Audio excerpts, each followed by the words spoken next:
Hello दोस्तों, मैं हूं आपका होस्ट एंड दोस्त विनोद कुमार कुशवाहा और आप देख रहे हैं सिने टॉकर चैनल। तो आज हम इस वीडियो में फाउंडेशन टीवी सीरीज के एपिसोड नंबर 1 को आपके सामने एक्सप्लेन करने वाले हैं। तो कहानी की शुरुआत में गेल डॉर्निक हमें बताती है कि जब मैं एक छोटी बच्ची थी तो मैंने अपनी माँ से कहा था कि गैलेक्टिक एम्पायर के केंद्र से लेकर तारों के अंत तक जितने भी ग्रह मौजूद हैं उन सभी को जानना चाहती हूँ। और जैसे जैसे सारे ग्रहों को जानने की मेरी समझ बढ़ रही थी वैसे वैसे ही इन सारे ग्रहों को जानने की मेरी उत्सुकता और बढ़ती चली गई। लेकिन इन सब के बावजूद भी मैं कभी भी टर्मिनस नहीं पहुँच सकी। ये एक ऐसी जगह थी जहाँ पे किसी भी मनुष्य ने अपना बसेरा नहीं बनाया था और यहीं से अंत की शुरुआत हुई थी। और इस कहानी से मैं जब तक अनजान थी, जब तक कि ये कहानी मेरी नहीं बन गई या फिर ये कहानी एकमात्र कहानी नहीं बन गई। और फिर हम कुछ लड़कों को पहाड़ों और नदियों के सहारे कहीं पर पहुंचते हुए देखते हैं और फिर हम देखते हैं कि वो लोग धीरे धीरे करके वॉल्ट तक पहुंच जाते हैं। और हमें बताया जाता है कि इसे इसलिए बनाया गया है ताकि कोई भी यहाँ तक आने की कोशिश ना कर सके और ना ही कोई वहाँ तक पहुँच सका है। और जिया के कहने पे उन बच्चों में सत लगती है कि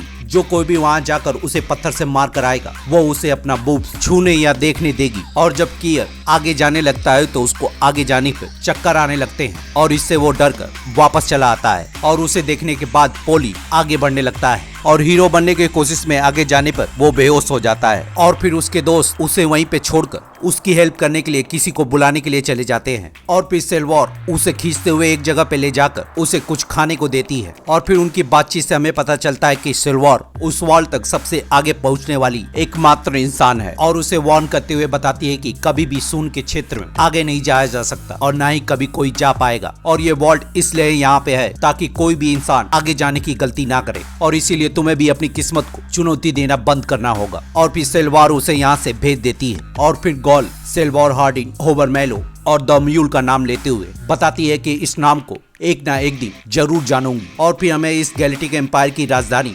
ट्रेंटोर दिखाई जाती है। और फिर कहानी हमें 35 साल पहले ले जाते हुए हैरी सेल्डन जो कि एक मैथमेटिशियन है उनके बारे में बताते हुए बताया जाता है कि हैरी सेल्डन एक हत्यारे और शहीद है और आगे चल के इस कहानी को एक नया मोड़ देने वाले हैं। और फिर रेस यानी कि हैरी सेल्डन का बेटा गेल डॉर्निक की आने की खबर देते हुए उससे कहता है कि सब कुछ खत्म होने वाला है। और हैरी उसका जवाब देते हुए कहता है कि इसका मतलब ये नहीं है कि इससे बचने का कोई भी रास्ता नहीं है। और फिर कहानी हमें सीनेक्स के दर्शन कराते हुए गेल डॉर्निक से मिलाती है जो कि नर्वस होते हुए प्राइम नंबर को काउंट कर रही होती है। और उसकी माँ उसके पास आते हुए उसे बताती है कि अब तुम्हारा यहाँ से जाने का टाइम आ गया है। और जब गेल इमोशनल हो जाती है तो उसकी माँ उसे यहाँ पे रुकने के लिए कहती है। तो गेल उसे बताती है कि मेरे लिए अब यहाँ पे कोई भी जगह नहीं है और मैं अगर यहाँ पे रुकी तो मैं इस ग्रह के साथ साथ मैं भी मारी जाऊंगी, लेकिन मैं ट्रेंटर में सुरक्षित रह सकती हूँ। और अपने माँ के साथ निकलते हुए गांव से बाहर जाने लगती है। और हम रास्ते में देखते हैं कि गांव वाले या वहाँ के लोग उसे कुछ खास पसंद नहीं करते हैं। और फिर बोट से बैठकर निकलते हुए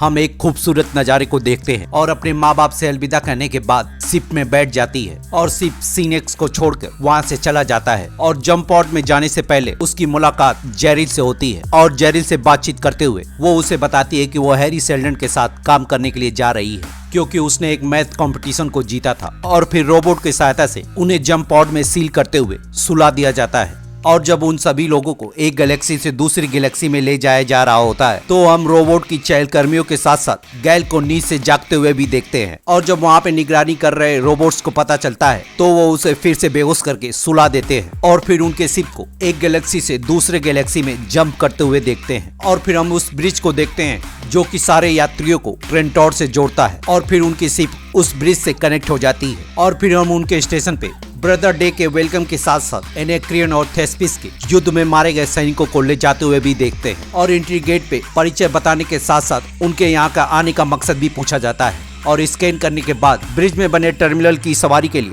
उन्हें जाने दिया जाता है। और फिर गेल के सीट पे बैठने के साथ ही साथ उन्हें नीचे ले जाया जाता है। और हमें गेल की आवाज में बताया जाता है कि ट्रेंटर स्टेशन से ग्रह तक पहुंचने में लगभग 14 घंटे लगते हैं। और फिर हम देखते हैं कि डेमर्जेल ब्रिज को देख रही है। और फिर हमें ब्रदर डॉन, ब्रदर डे और ब्रदर डग्स को दिखाते हुए बताया जाता है कि जो कुछ भी इस प्राकृतिक दुनिया में मौजूद है सम्राट क्लियोन प्रथम के जेनेटिक क्लोन राज करते हैं। इसका मतलब यह है कि ब्रदर डे, डस्ट और डॉन तीनों ही एम्परर क्लियोन के अलग अलग रूप हैं और हम देखते हैं कि ब्रदर डे क्रोमा महल में घूमते हुए मास्टर ऑर्लियो के पास आकर उससे बातचीत करने के बाद और हैरी सेल्डन का समर्थक होने की वजह से उसे मरवा डालता है। और इधर हम तीनों को खाना खाते हुए देखते हैं जहाँ पर वो दोनों अपने छोटे वर्जन ब्रदर डॉन से बातचीत करते हुए उससे आज का प्रोग्राम पूछते हैं। और हम तीनों को बातें करते हुए ये भी नोटिस करते हैं कि उनकी आदतें पूरी तरह से एक दूसरे से मिलती हैं। और डर्मेजल उनके पास आकर उन्हें बताती है कि थेस्पिस और एनेक्रियन राज्यों का एक डेलीगेशन यहाँ पे कुछ ही देर में पहुँचने वाला है। और फिर हम उनकी शिप को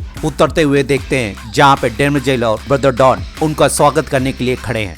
और ब्रदर डॉन उनको देखने के बाद डर्मेजल से बताता है कि एनेक्रियन और थेस्पिस के लोग एक दूसरे से नफरत करते हैं। और डर्मेजल उसे बताती है कि उनकी दुश्मनी बहुत ज्यादा पुरानी है और उनके बीच शांति समझौता करने के लिए उन्हें यहाँ पे बुलाया गया है। और इधर हम गेल को जेरिल से गुड बाय कहने के बाद रैस से मिलते हुए देखते हैं। और फिर रैस ट्रेंटोर की सैर कराते हुए लाइब्रेरी के रास्ते उसे हैरी सेल्डन से मिलवाता है। और उनकी बातचीत से हमें पता चलता है कि हैरी सेल्डन और गेल को एम्पायर के लोग गिरफ्तार करने वाले हैं, क्योंकि हैरी सेल्डन ने साइकोहिस्ट्री का यूज करते हुए एक भविष्यवाणी की है जिसके अनुसार ये पूरा ग्रह और ये पूरा एम्पायर खत्म हो जाएगा। और इस दुनिया में कोई अगर ऐसा शख्स है जो उसकी भविष्यवाणी को गलत साबित कर सकता है तो वो गेल डॉर्निक है। और हैरी सेल्डन उसे कैले की मैन्युस्क्रिप्ट देकर उसे आराम करने को कहता है। और रैस जाते हुए उसे बताता है कि एम्पायर तुम्हें कभी भी मारने वाला नहीं है, जिस पर गेल उससे कहती है कि जब कोई ग्रह तुम्हें मारने की कोशिश करता है तो तुम मारे जाते हो। और इधर हम देखते हैं कि दोनों राज्यों के लोग अपने यहाँ से लाए गए बेट को एक एक करके सौंप देते हैं। और ब्रदर डे उन्हें बताता है कि अगले कुछ दिनों में हम ये निर्धारित करेंगे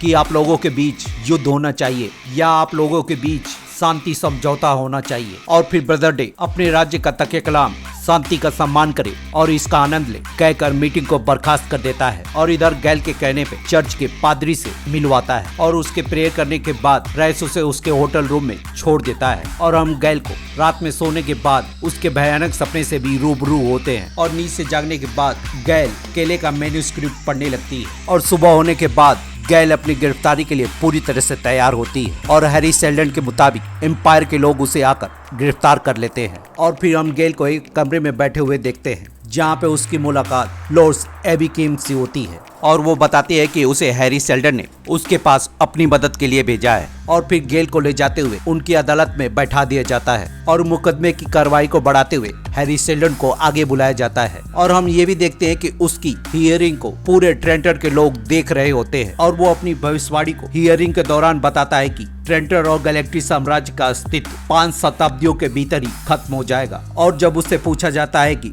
क्या इस बात को कोई और साबित कर सकता है तो वो बताता है कि कोई भी ऐसा गणितज्ञ जो मेरे इतना पारंगत हो वो इस बात को साबित कर सकता है। और जब हैरी सेल्डन की बातों को सुनवाई कर रहा शख्स इग्नोर करने लगता है तो हैरी सेल्डन उसे गुस्से से कहता है ये पूरा साम्राज्य खत्म हो जाएगा और ऑर्डर गायब हो जाएंगे और तारों के बीच ऐसी युद्ध छिड़ेगी जो कभी भी खत्म होने का नाम नहीं लेगी और 10,000 संसार रेडियो एक्टिव कीड़ों से राख में बदल जाएंगे और हम कुछ भी कर ले इसे रोकना बिल्कुल नामुमकिन है। और हियरिंग कर रहा शख्स उससे पूछता है आखिर ये बर्बरता का दौर कब तक चलेगा। और वो उससे कहता है कि ये तबाही पूरे 30,000 साल तक चलेगी। और वकील साहब उस पे इल्जाम लगाते हुए कहते हैं कि हैरी सेल्डन की ये भविष्यवाणी जनता के विश्वास को सिर्फ खत्म करने वाली है और इससे ज्यादा कुछ नहीं है। और जब हैरी सेल्डन उससे बोलता है मैं कोई क्रांतिकारी नहीं हूँ तो वकील साहब उससे पूछते हैं कि तो इस भविष्यवाणी को करके तुम लोगों को क्या बताना चाहते हो। और हैरी उसे जवाब देता है कि मैं इस घटना के प्रभाव को कम करना चाहता हूँ और हम चाहे जितनी भी कोशिश कर ले इस घटना से हम कभी भी बच नहीं सकते हैं, लेकिन हम आने वाले बुरे समय को कम जरूर कर सकते हैं। और आज की कार्रवाई खत्म होने के बाद हम जेरिल को गेल से मिलते हुए देखते हैं और उसे प्राइम रेडियंट देते हुए उसे ये भी बताता है कि वो एम्पायर के लिए काम करता है। और हैरी के बारे में बताते हुए उससे कहता है कि अगर तुम हैरी को गलत साबित कर देती हो तो एम्परर के लोग हैरी को मार डालेंगे और अगर तुम इस बात से इनकार करती हो तो वो लोग तुम्हें मार डालेंगे। और हम गेल को प्राइम रेडियंट का यूज करते हुए उसे समझने की कोशिश करते हुए भी देखते हैं। और फिर अगले दिन गेल को बुलाकर उससे पूछा जाता है कि हैरी सेल्डन की भविष्यवाणी सही है या नहीं। जिस पर गैल उसे बताती है कि हैरी सेल्डन की भविष्यवाणी पूरी तरह से सही है और ये पूरा साम्राज्य धीरे धीरे करके खत्म हो जाएगा। जिस पर ब्रदर डे से कहता है कि इन लोगों को मार डालो। और जब एम्पायर के सैनिक उन्हें ले जा रहे होते हैं, गैल हैरी को आसमान को दिखाकर उसे बताती है कि स्टार ब्रिज में कुछ गड़बड़ है। और फिर हम दो लोगों को ब्रिज स्टेशन पे देखते हैं, जिसमें एक शख्स नीचे जाने के लिए टर्मिनल में बैठकर अपने आप को उड़ा लेता है और दूसरा शख्स स्टेशन के भीतर बड़बड़ाते हुए अपने आप को उड़ा लेता है, जिसकी वजह से पूरा ब्रिज ब्लास्ट होने की वजह से टूटने लगता है। और फिर इस ब्लास्ट की वजह से ब्रिज के दो टुकड़े होकर अलग अलग गिरने लगते हैं और इस तबाही की वजह से ट्रेंटोर के अरबों खरबों लोग मारे जाते हैं और ब्रदर डे के स्टैचू के साथ साथ लाइब्रेरी भी धुआं हो जाती है। और इस तबाही के मंजर को हैरी सेल्डन और गैल और इधर रेस अपनी आंखों के सामने लोगों को मरते हुए देखते हैं। और इधर एम्परर डे एनिक्रियन और थेस्पेन की राजदूतों को बुलाकर उन्हें बताता है कि उनके लोगों ने ही ट्रेंटर के ब्रिज को उड़ाने का साहस किया है। और फिर हम देखते हैं कि हैरी सेल्डन और गैल को पकड़कर एम्परर्स के सामने पेश किया जाता है। और फिर ब्रदर डे हैरी सेल्डन से पूछता है कि स्टार ब्रिज को गिराने में किसका हाथ है, जिस पर हैरी सेल्डन उसे बताता है कि मैं इस बारे में कुछ भी नहीं जानता। और जब एम्परर डे उससे पूछता है कि मुझे कोई एक रीजन दो जिसकी वजह से मैं तुम्हें और तुम्हारे अनुयायियों को मौत के घाट ना उतारूं, जिस पर हैरी सेल्डन को बीच में इंटरप्ट करते हुए गैल एम्परर डे से बोलती है कि अगर आपने इन्हें मार दिया तो आप 1 साल के अंदर ही मारे जाएंगे। और फिर वो बताती है कि आपके एजेंट जेरिल ने मुझे डॉक्टर सेल्डन के काम की जांच करने के लिए कहा था और उस अध्ययन से मुझे पता चला है अगर आप उन्हें मार देते हैं तो विनाश और तेज हो जाएगा। और उसे ये भी बताती है कि इस बुरे वक्त को हैरी सेल्डन ही कम कर सकते हैं और अगर आपने उन्हें मार दिया तो इस संसार की आखिरी आशा को भी आप खत्म कर देंगे और अगर आशा खत्म हो गई तो आप सब लोग भी मारे जाएंगे। और हैरी सेल्डन उसे एडवाइस देते हुए ये भी कहता है कि अगर आप लोगों को इस विनाश को कम करना है तो आप लोगों को इंपीरियल क्लोनिंग बंद करनी होगी, जिस पर ब्रदर डस उस पे गुस्सा होते हुए बोलता है कि इंपीरियल क्लोनिंग की वजह से ही हमने कई युद्धों को रोका है। और ब्रदर डे उससे बोलता है कि हमारे इस आनुवांशिक राजवंश ने लगभग 4 शताब्दियों तक शासन किया है और हम निश्चित रूप से आप जैसे युवा दिमाग का महत्व तो समझते हैं। जिस पर हैरी सेल्डन उससे कहता है कि लेकिन मुझे इसमें पूरी तरह से अंतर दिखाई देता है और आप इस समाज को कुछ भी नया नहीं दे रहे हैं सिवाय एक नए अंगूर के और बिल्कुल उसी वाइन की तरह से जिसकी किस्मत पुरानी बोतल में बंद है। और जाते हुए हैरी सेल्डन उससे बोलता है कि आप चाहे तो अपने आप को बचा सकते हैं या फिर अपने विरासत को बचा सकते हैं। और इसी के साथ ये मीटिंग खत्म हो जाती है और फिर उन दोनों को उसी कमरे में बंद कर दिया जाता है और उनकी बातचीत से हमें पता चलता है कि उनकी सारी बातें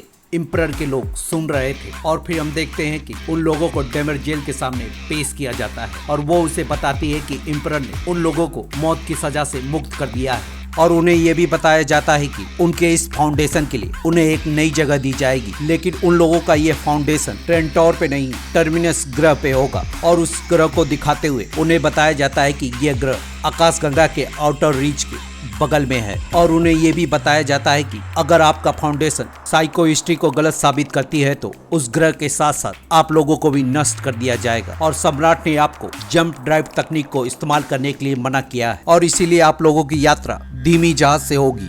और हैरी सेल्डन उनके मास्टर प्लान को बताता है कि अगर वो लोग सही साबित होते हैं तो एम्पायर के लोग इसे यूज करके अपने शासन को और ज्यादा मजबूत करेंगे। और हैरी सेल्डन गैल के पूछने पे उसे बताता है कि यहाँ से टर्मिनस लगभग 50,000 लाइट ईयर दूर है और गैल कैलकुलेट करके बताती है कि उन लोगों को वहाँ तक पहुँचने में 878 दिन लगेंगे। और उनकी बातचीत से हमें ये भी पता चलता है कि गैल ने हैरी सेल्डन को बचाने के लिए कोर्ट के सामने झूठ बोला था और हैरी सेल्डन गैल से कहता है कि तुम अपनी दुनिया को बचाने की उम्मीद में यहाँ पे आई थी, लेकिन अब मैं तुमसे इससे भी बड़ा सपना देखने को कह रहा हूँ और हम लोग एक ही दुनिया तक क्यों रुके जब हम लोग मिलकर पूरी आकाशगंगा को बचा सकते हैं। और इधर टर्मिनस ग्रह पे सेल्वार को 35 साल बाद फाउंडेशन रिसर्च सेंटर में देखते हैं और वो फिर से वॉल्ट के पास धीरे धीरे करके आगे बढ़ने लगती है और हमें बताया जाता है कि सिर्फ सेल्वार जैसे लोग ही उस वॉल्ट तक पहुंच सकते हैं। और इसी के साथ ये एपिसोड यहीं पे खत्म हो जाता है। तो मिलते हैं किसी और वीडियो में किसी और टीवी सीरीज को एक्सप्लेन करते हुए, तब तक के लिए शुक्रिया।